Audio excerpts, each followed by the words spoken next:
A paz de Yahshua Mashiach seja com todos os amados irmãos. A paz de Yahshua, nosso Mashiach, meus irmãos.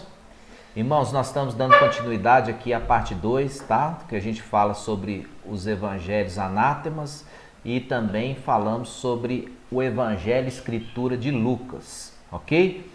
Nós vamos dar continuidade aqui, irmãos. Agora nós vamos falar a respeito de Lucas 13, versículos 6 a 9. E nós vamos antes invocar e orar para que o Espírito de Yahshua abra o seu entendimento, abra os seus ouvidos para a voz do Espírito. Assim seja. Assim seja. Ó Yahshua! Ó Yahshua! Ó Yahshua! Ó Yahshua! Ó Yahshua! Ó Yahshua! Assim seja.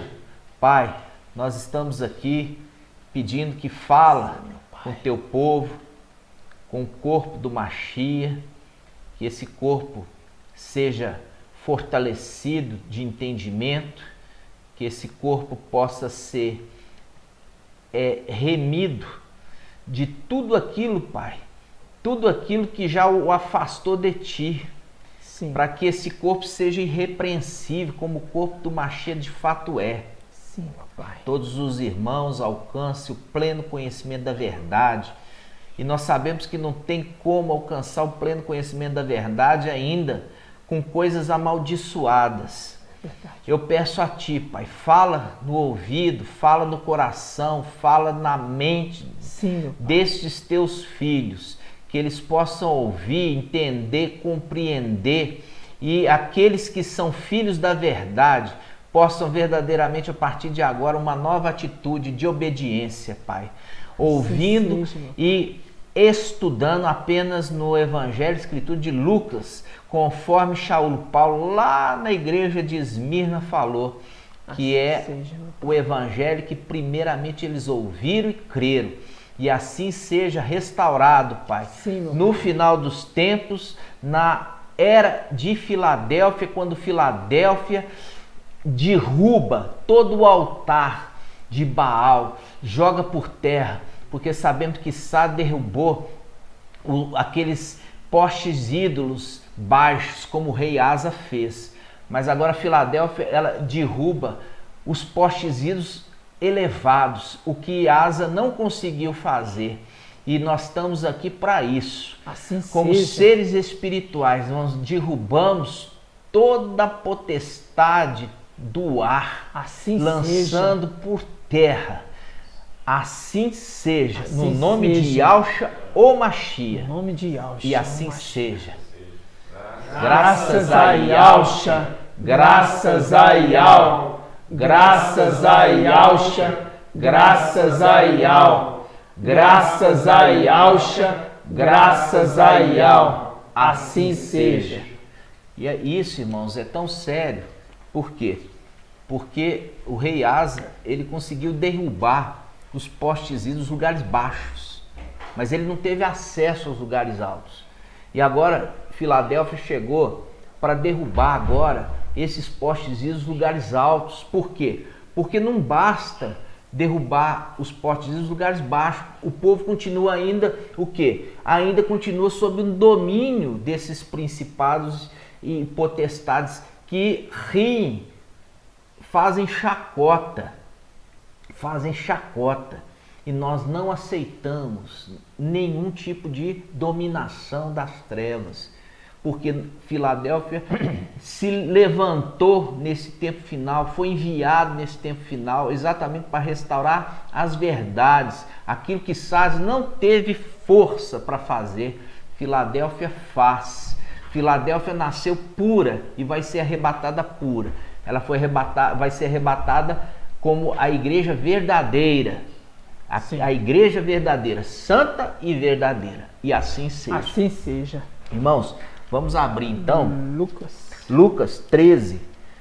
Lucas 13, versículo 6.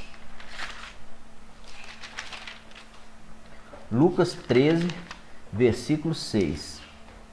Yahshua contou uma parábola. Um homem tinha uma figueira plantada em sua vinha. Veio a ela procurar frutos, mas não encontrou. Então disse ao vinhateiro: há 3 anos que venho buscar frutos nessa figueira e não encontro. Corta, porque há de tornar a terra infrutífera? Ele respondeu: mestre, deixa ainda este ano, para que cave ao redor e coloque adubo. Depois talvez dê frutos. Caso contrário, tu a cortarás. Ok, irmãos? Então, aqui nós vemos a atitude de Yahshua. Ali fala o dono do terreno é Yahweh. E aquele vinhateiro é Yahshua. Aquele que foi enviado para cuidar, aquele que foi enviado para ajudar. E quando você vê essa passagem aqui, irmão, você vê a atitude de um sacerdote, um sumo sacerdote, intercedendo pelo povo. Entendeu? Por quê? Porque aquela figueira ali, ela representa Israel. Ela representa Israel. E aí Yahshua fala assim: me dá mais um ano. Quer dizer, o ano aceitável é Yahweh. O ano aceitável. Yahshua é o ministério dele, o ministério de um ano. Ele veio trazer o quê? A mensagem final para Israel. A mensagem final naquele instante. E ali ele intercede pela figueira, como um sacerdote faz. E aí Yahweh permitiu, então, sim, tenha mais um ano. Então, você percebe aqui um personagem de amor e de compaixão. Agora vamos ver como é que é em Mateus. Mateus 21, 18. Vamos lá. Diz assim: de manhã, ao voltar para a cidade, Yahshua teve fome. E vendo uma figueira à beira do caminho, foi até ela, mas nada encontrou, senão folhas. Aqui eu não gosto nem de falar Yahshua, tá? Porque não é Yahshua. Eu sei que muitos irmãos chegam para ler aqui essa passagem e muda para Yahshua. Mas eu quero usar o personagem que é de direito. Quem? É o Jesus Emanuel. Então vamos voltar aqui, nós vamos ler de novo, ok? Diz assim: de manhã, ao voltar para a cidade, Jesus Emanuel teve fome. E vendo uma figueira à beira do caminho, foi até ela, mas nada encontrou, senão folhas. E disse à figueira: nunca mais produzas fruto. E a figueira secou no mesmo instante. Os discípulos, vendo isso, diziam, espantados: como assim? A figueira secou de repente? Jesus respondeu: em verdade vos digo, se tiveres fé sem duvidar, fareis não só o que fiz com a figueira, mas até mesmo se disseres a esta montanha: ergue-te e lança ao mar, isso acontecerá. E tudo que perdizes com fé em oração, vós o recebereis. Isso é verdade? Isso é verdade? Você já viu aí alguma montanha sendo lançada no mar? É uma coisa que não está escrito lá? Não. Yahshua nunca falou isso lá em Lucas. Yahshua nunca falou isso, irmãos. Yahshua nunca falou essas coisas. E quando você vê aqui essa passagem, mostra claramente o quê? A falta de amor de Jesus Emanuel. Se você pegar ali em Marcos, você ainda tem um detalhe importante. Em Marcos fala assim: não era época de fruto. Se você pegar em Marcos, fala: não era época de fruto. Está em Marcos 11. Marcos 11. Vamos abrir então em Marcos 11? Vamos lá. Olha só. No dia seguinte, quando saíam de Betânia, teve fome. Quem? Jesus Emanuel. Ao ver à distância uma figueira coberta de folhagem, foi ver se acharia algum fruto. Mas nada encontrou senão folhas, pois não era tempo de figos. Olha aqui, não era tempo. Aí ele fala, dirigindo-se à árvore, disse: ninguém jamais come teu fruto.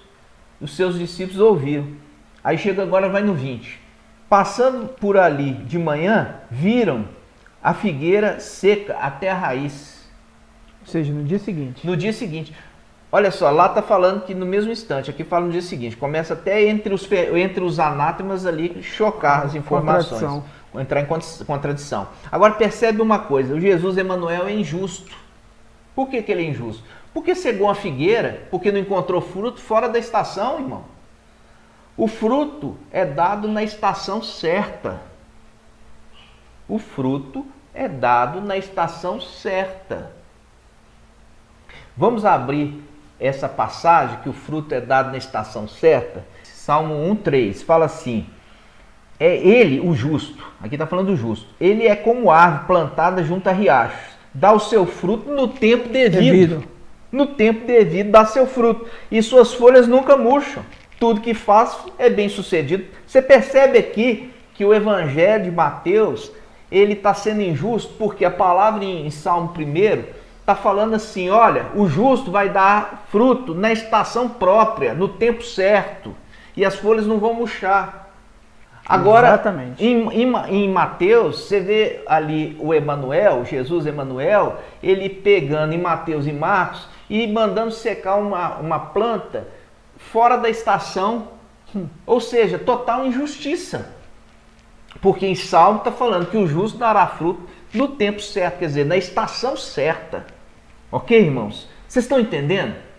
Você percebe que a diferença de Jesus Emanuel, de Mateus e Marcos, fazendo com que a figueira é a representação de Israel. Enquanto que lá em Mateus, Yahshua está intercedendo por Israel, pela figueira, pedindo mais um ano para aprofundar as raízes, colocar adubo, entendeu?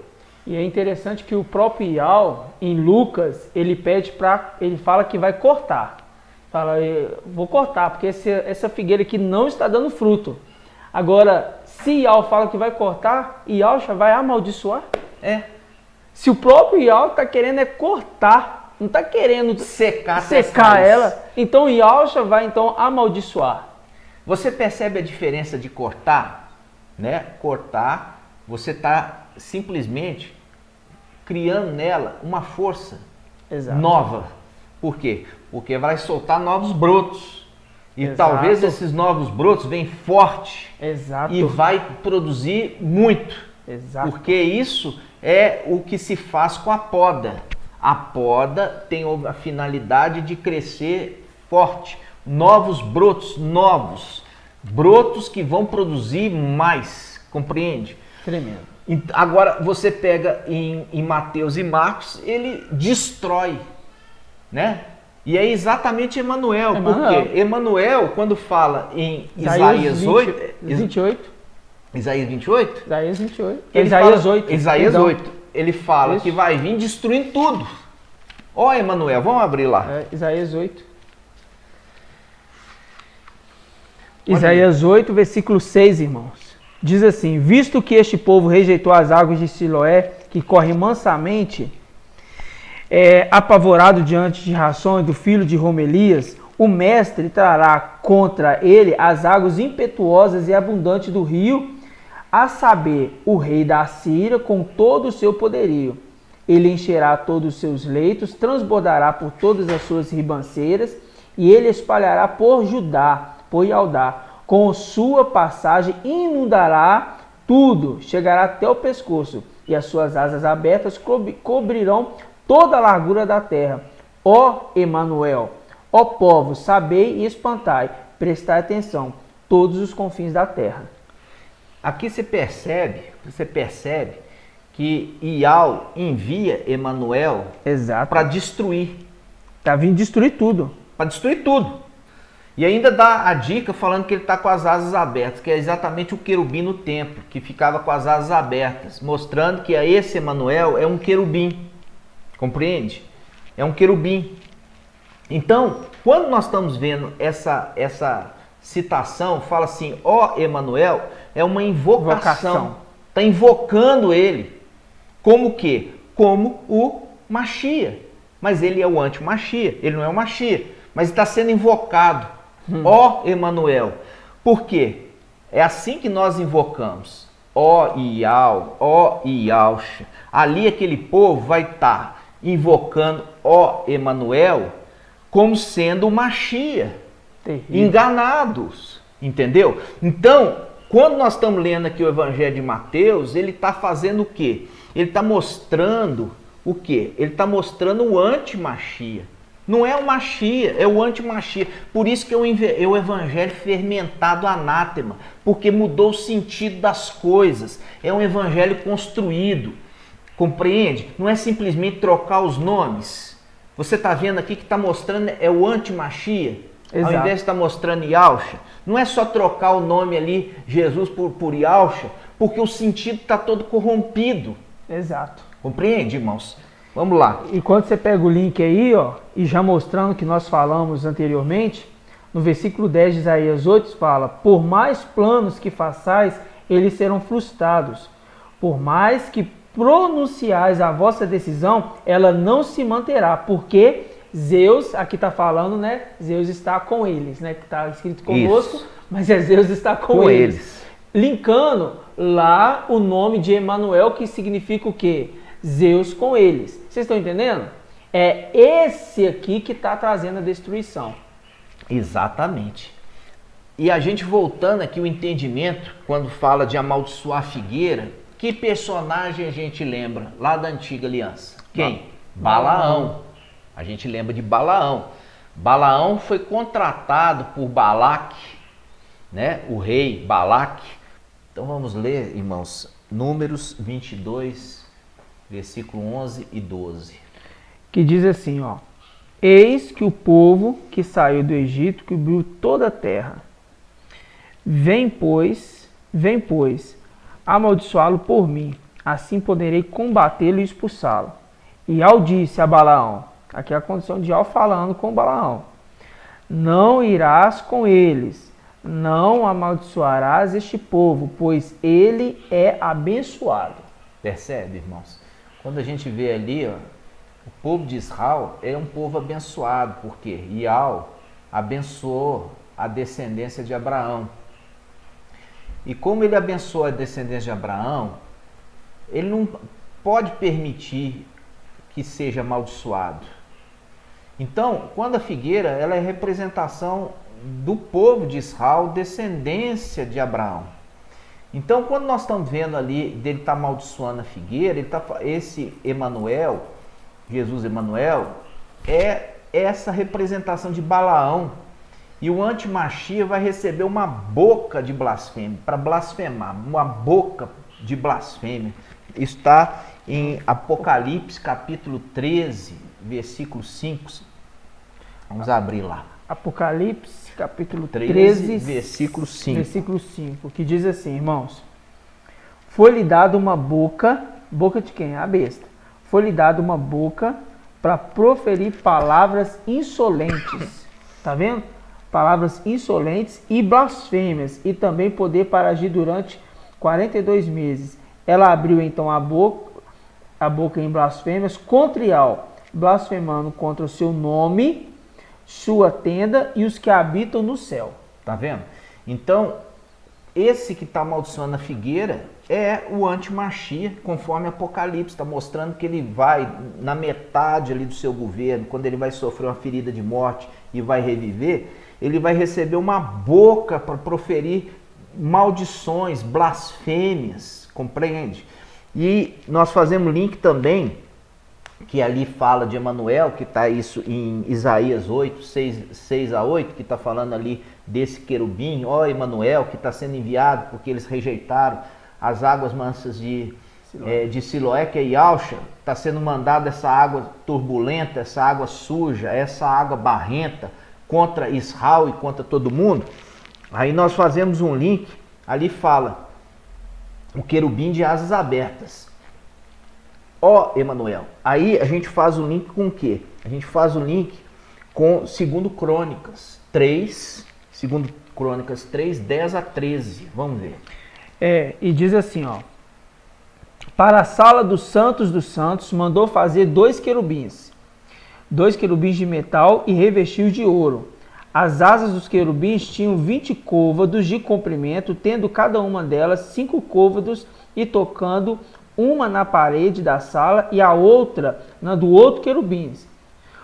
Uma das asas de 5 côvados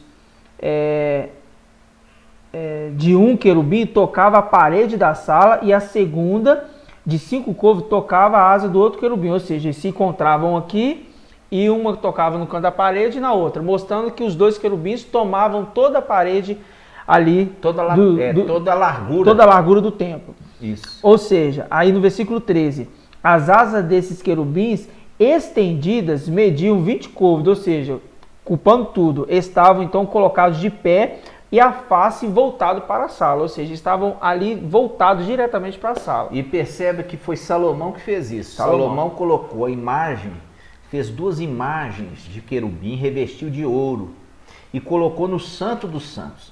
Esses 2 querubins, a asa de um encostava na outra e pegava toda a lateral, toda a largura da sala.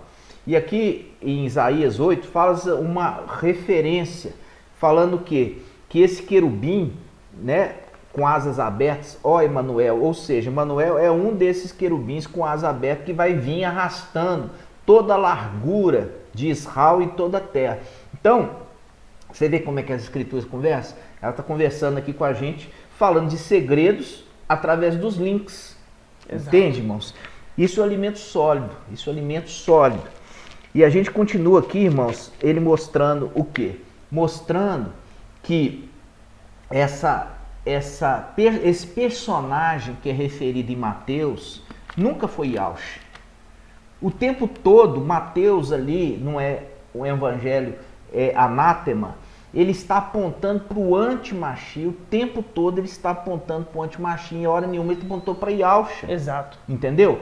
E a última agora é amaldiçoando a figueira, que é Israel, e mostrando os links com Balaão, com o anti-Machia que recebe a boca para blasfemar e também amaldiçoar, e a imagem desse anti-Machia, que é um querubim sendo colocado no Santo dos Santos, recebendo adoração. Compreende? Então, outro ponto, nós vimos ali que foi Salomão que fez isso. Agora nós vamos ver os links de Salomão com o anti-Machia. Primeiramente, nós vamos ler a genealogia de Yahshua. Isso está em Lucas 3, de 24 até o 38. Mas nós vamos ler especificamente, né, na parte de Salomão, de Davi, que gera Natã, né? Porque Yahshua de Lucas, ele é descendente de Natã. E Jesus Emanuel de Mateus, ele é descendente de Salomão, sendo que Salomão e Natã são irmãos. Eles são filhos de mãe e de pais iguais. Eles são filhos de Betseba e são filhos de Davi. Os dois são irmãos, compreende? Então, irmãos, digamos, representação de carne, tá, exato, irmãos? Representação de carne. Então, vamos ler genealogia de Yahshua em Lucas 3.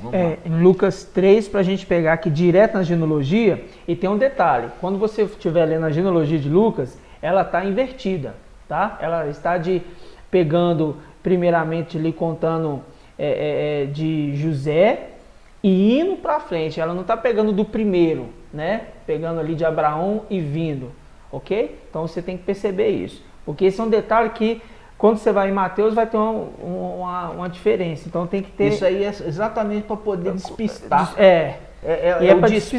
É o despiste, porque um está falando a genealogia de trás para frente e o outro está falando de frente para trás, exato, entendeu? É para despistar esse detalhe, é para despistar, para passar batido. A pessoa lê e fala assim, não, a genealogia, tô fora, já pulou para outro capítulo e perdeu ali a essência, o entendimento, entendeu? Exato. Em Lucas capítulo 3, exatamente, bem específico, no versículo 30, fala assim, ó, filho de Simeão, filho de Judá, filho de José, filho de Jonã, filho de Eliaquim, filho de Meleia, filho de Mené, filho de Matatá, filho de Natã, aqui ó, filho de Natã, filho de Davi. Ou seja, Natã, filho de Davi. Ok, viu? A Natã, genealogia, filho de Davi. percebe? A genealogia de Lucas, ele está mostrando que Yauxa é descendente de Davi por Natã. Exato. Por Natã, filho de Davi. E é por isso que o Israel, os Yaldim, rejeitaram. Por isso que os Yaldim rejeitaram Yauxa. Porque Yauxa não era descendente de Salomão. Exato. Entenderam? Exato. Aí nós vamos agora em Mateus, no capítulo 1, no versículo 6. Que aí a gente vê. Davi gerou Salomão daquele que foi mulher de Urias. Desnecessário esse comentário, primeiramente, né? Mas, fala assim, ó, Davi gerou Salomão daquele que foi mulher de Urias. Salomão gerou Roboão. Aqui, ó. Davi gerou Salomão. Agora, quando você vai em Lucas, está mostrando que Davi gerou Natã. Ou seja, a partir da genealogia Tudo muda. de Salomão para frente, já é diferente da genealogia de Natã para frente aqui em Lucas. Duas genealogias distintas. Isso quer dizer que são dois personagens distintos. Dois personagens distintos. Por quê? Porque estava indo tudo igual até Davi. De Davi para frente, mudou toda a genealogia, mostrando que são dois personagens. Um personagem é Yauxa e o outro é Jesus Emmanuel Macron. Vocês estão entendendo? Exato. Então vamos lá. Esse é mais um ponto, irmãos. É mais um ponto. A gente vai ter que fazer alguns resumos para que o áudio não fique muito extenso. Para você poder entender, irmãos, que agora nós vamos ver Salomão. Ele é intimamente referido como aquele que edificou o templo, e o antimachia, que é o descendente dele, vai fazer a edificação do templo novamente. 1 Reis 10:14. 1 Reis 10:14. O peso do ouro que chegava para Salomão anualmente era de 666 talentos de ouro, sem contar o que lhe provinha dos mercadores itinerantes, do lucro dos comerciantes e dos reis do ocidente e dos governadores da terra. Então era sem contar. Então anualmente ele recebia quanto? 666 talentos de ouro. E essa informação está em Jerusalém. Isso somente. é muito importante, irmão. Sabe por quê?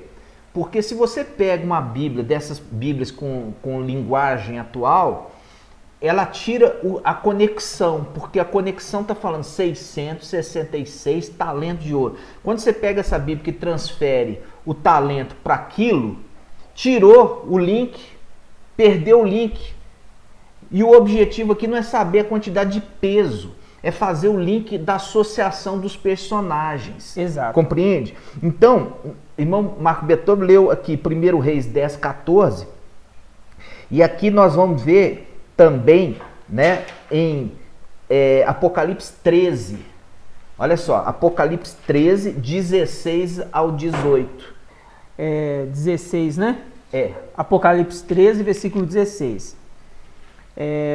Ele diz assim, ó, faz também com que todos, pequenos e grandes, ricos e pobres, livres e escravos, recebam uma marca na mão direita ou na fronte, para que ninguém possa comprar ou vender, senão quem tiver a marca, o nome da besta ou o número do seu nome. Aqui é preciso discernimento. Vamos mudar aqui necessita de discernimento para a tradução melhor que fala. Aqui há sabedoria. Ah, verdade. Aqui há sabedoria, porque faz o link com Salomão, que foi o homem mais sábio. Exatamente. Né? Vai lá. Exatamente. Então, pegando aqui, ó, para que ninguém possa comprar ou vender, senão que tiver a marca, o nome da besta ou o número do seu nome, né? Aqui é preciso sabedoria. Quem é inteligente, calcule, ou seja, né? Quem está estudando, calcule o número da besta, pois é número de homem. O número é 666. Aqui, irmãos, o calcular não é fazer cálculo matemático. Porque tem que usar... Entendeu? Não é fazer cálculo matemático. Aqui não está exigindo você ser um matemático. Não é nada disso. Aqui ele está falando que é número de homem, é para você fazer associação do número com aquele peso do ouro que Salomão recebia, unindo os dois personagens. Exatamente. Ele está falando assim, olha, calcule, quer dizer, o cálculo que era feito lá, ele recebia de ouro 666 talentos de ouro. Isso. E ele está fazendo aqui um link falando assim, aquele que é sábio, aquele que tem sabedoria, calcule. É número de homem. Ele está falando assim, o número é a conexão entre o anti-Machia e Salomão. Exato. O anti-Machia e o Salomão. O que Salomão fez? O templo. O que o anti-Machia vai fazer? O templo. Então, aquele que fizer o templo, restaurar o templo agora no tempo final, é o anti-Machia. É aquele que é referido ali, descendente de Salomão, conforme a genealogia de Mateus. Entendeu, irmãos? Exato. Esse é os segredos do reino, irmãos. Esses são os segredos do reino. E isso está sendo trazido para você como um alimento sólido. Isso aqui que te cresce. Isso que a gente falou no vídeo anterior, que a gente estava falando de crescer em graça e conhecimento, é isso aqui que vai te crescer, irmão, para você ter um entendimento. Não é falar assim, não é número 666, não, é 640. Irmãos, quando você fala 640, 650, o que for, você perde a conexão. E a conexão que está querendo dizer é associando esse personagem com Salomão. Exato. Entendeu? É simples, não precisa ser matemático aqui não, é simplesmente você fazer a conexão que Salomão fez, é o que o anti-Machia vai fazer, o que? Edificar o templo, e no devido tempo vai colocar a imagem dele lá dentro, e a imagem dele que é o querubim de asas abertas, lembra? Exato. Porque o Emanuel é um querubim. Exato. Entendeu? E esse é um estudo que eu vou trazer ainda para vocês a respeito das duas colunas e os dois querubins que estavam sobre a Arca da Aliança. Tá? Isso é um estudo que eu vou trazer em breve. Assim seja. Vamos continuar. Assim seja. Agora, vamos ver o quinto item. Jesus Emanuel recebeu dos soldados romanos um manto vermelho escarlate. Um manto vermelho escarlate está em Mateus 27, versículo 28. Você vai perceber, irmãos, que o vermelho escarlate é uma vestidura de realeza. Está entendendo? Sinal de autoridade que Pôncio Pilatos, que é a representação do Império Romano, está entregando para Jesus Emanuel. Está entregando. É exatamente isso que vai acontecer. O Império Romano restaurado vai dar toda a autoridade para o Emmanuel Macron reinar. Exato. Entendeu? Essa é a conexão do livro de Mateus. Vai. Mateus 27. Mateus 27, 28. 27, 28. Diz: despiram-no e puseram-lhe uma capa escarlate. Viu? Tá vendo? Puseram-lhe uma capa escarlate. E mostra. Escarlate. Começa no versículo 27 que você vai ver um detalhe. Em seguida, os soldados do governador, levando Jesus para o pretório, reuniram contra ele toda a corte, despiram-no e puseram-lhe numa capa escarlate. Viu? Uma capa escarlate. Quem deu? Os soldados romanos, a mando de Pôncio Pilatos, representante romano. Tá? Exatamente. Aí a gente vai agora em Lucas. Vamos abrir em Lucas. Lucas 23, 11. Diz assim: Herodes, juntamente com sua escolta, tratou-o com desprezo e escárnio e vestindo com uma veste brilhante. Vestindo com a veste brilhante. O mandou novamente para Pilatos. Viu aqui que não está falando de cor?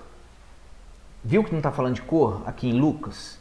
E em Mateus está falando uma veste escarlate. Por que lá está falando uma veste escarlate? Você percebe que aqui foi Herodes, um representante de Israel. Herodes era um representante de Israel, rei da Judéia. Isso. Enquanto que Pôncio Pilatos era governador romano. Duas personagens diferentes. Aí vamos lá. Ele pegou e colocou no Jesus Emanuel uma veste vermelha, escarlate, para fazer link com o quê? Vamos abrir lá, Apocalipse 17, 3. Apocalipse 17, 3. Isso é muito sério. Ele, 17:3, ele me transportou então em espírito ao deserto, onde vi uma mulher sentada sobre a besta escarlate, cheio de títulos blasfêmios. Viu aqui? A besta que está se referindo em 17:3, que é o antimachia, ele é vermelho, é uma besta vermelha, uma besta Fazendo escarlate, fazendo um link com Jesus Emanuel, que recebeu o manto vermelho. Sendo que em Lucas fala que era uma veste, um manto brilhante, mas não fala a cor. Isso depois nós vamos ver no livro de Atos dos Apóstolos, que era branco. Exato. Mas aqui deixa claro, entendeu? O link com o quê? Com a besta vermelha de Apocalipse 17, ali versículo 17, versículo 3, irmãos. Mais um ponto, ok? Vamos caminhar. Apesar que nós já estamos com o vídeo acelerado, vamos fazer a parte 3, que ainda temos mais para mostrar para os irmãos. Porque aqui que eu estou mostrando para os irmãos, não vai ter motivo para você falar assim, não, eu não quero, eu não aceito. Isso vai mostrar que você não é filho da verdade. É duro falar isso? Uhum. É duro, mas é verdade. Mas é verdade. Porque nós estamos mostrando para vocês o quê? O que está o segredo. O segredo está sendo revelado para você se acertar, como Shaul Paulo nós falamos lá no primeiro, que aqueles evangelhos estavam chegando, evangelhos falsos. Esses evangelhos falando assim, Shaul Paulo falou assim, eu tenho medo que vocês sigam um outro Machia. Está vendo aqui que o livro de Mateus está mostrando um outro Machia, um outro espírito e um outro evangelho? É exatamente isso, irmão. E a igreja lá atrás já se corrompeu seguindo. Exato. Isso agora, nós estamos dando um basta agora na era Filadélfia, um basta nessas mentiras. Exato. Ok, irmãos? Assim seja. Graças a Yahshua, graças a Yahweh, graças a Yahshua, graças a Yahweh, graças a Yahshua, graças a Yahweh. Assim seja. Te encontro aqui no vídeo 3, na parte 3, ok? Assim seja.